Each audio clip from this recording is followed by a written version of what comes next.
Welcome to the Late Business Show. I'm John and today we have two special guests. Thanks for having us.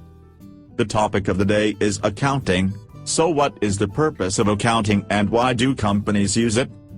Accounting is the most useful tool in the business world. It helps records important transactions, monitor activity, control and manage your business.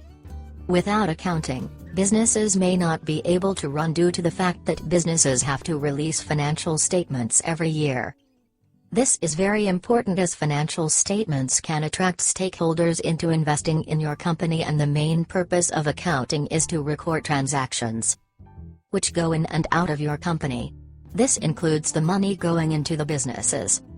Also, records will be updated regular basis, which provides an indication about on how the business is doing in terms of sales,